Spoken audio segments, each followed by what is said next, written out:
Good morning. It's 8 a.m. and it's a Saturday. This is the 7th of September. I did a wild camping last night. Well, not really wild camping, it's by a main road, but it's a very nice spot. It rained last night, so it was a bit wet. Otherwise, this would have been a good spot to camp because start a campfire because we already have a camping pit there with wood and there's a lot of dry wood there. Unfortunately, it rained the whole night, so everything's wet. So I'm planning to make my breakfast this morning. I guess it's going to be a canned food with some coffee. That's my brunch. But it's a beautiful spot. I may stay here for another 2 to 3 hours. Enjoy the weather. It's cool, but it's only 17 degrees. It's not that cold. Water is crystal clear.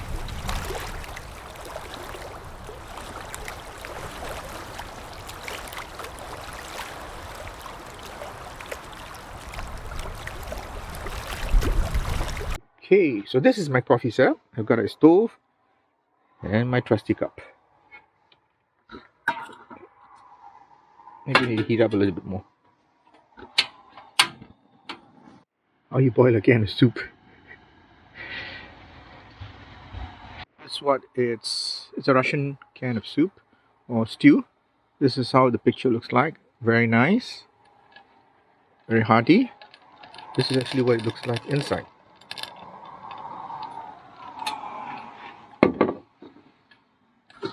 And now for the moment of truth. Let's see how this stew or soup tastes like.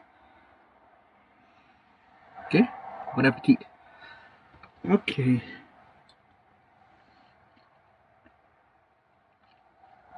Okay. It's not the best, but I've tasted worse recently in canned food, right? So this is, I would say, a medium. Can eat. When you're hungry, you can eat anything. So I guess I'll just finish it.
bring the time forward again. We are ahead of 1 hour. I'm heading to Santa Village. I need to do my laundry first. And one of the interesting facts I noticed is there's a lot of reindeers. You know how back in Malaysia we'll see either the goats or cows grazing on the side of the road and they belong to people. Same thing here. Reindeers actually are owned by the Sami people. And in Finland, only the Sami people can own reindeer. Others cannot. So either if you're a Sami native or you marry into a Sami native, then you're allowed to own reindeers. That's an interesting fact because I thought anybody can own reindeers, but no. Secondly is you cannot hunt reindeers because almost all the reindeers in this country belong to someone. Now, the reindeers on the side of the road, in case you run into one of them or you accidentally bang into them, now your insurance would not be affected. It is the owner of the reindeer that will need to compensate you. So they have something called reindeer insurance, and reindeer insurance will pay out to the person that was hit. Say the reindeer, you hit the reindeer. The reindeer insurance has to pay you, so you will not have to claim from your own insurance company. I guess Norway has different rules. Sorry, Finland has different rules. Suddenly the road became so big. It's like a runway. It's maybe they use this as a runway because there's almost like 1, 2, 3, 4, 5, 6 lanes of roads. And it's very long. It's definitely a runway for something. So in case planes want emergency land, I guess.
Going for my walk. So it's a little bit cold, but it's a very pleasant place to walk. Very beautiful sceneries, and there's a lot of nature. You can see birds, squirrels, and so I'm hoping to see some deers.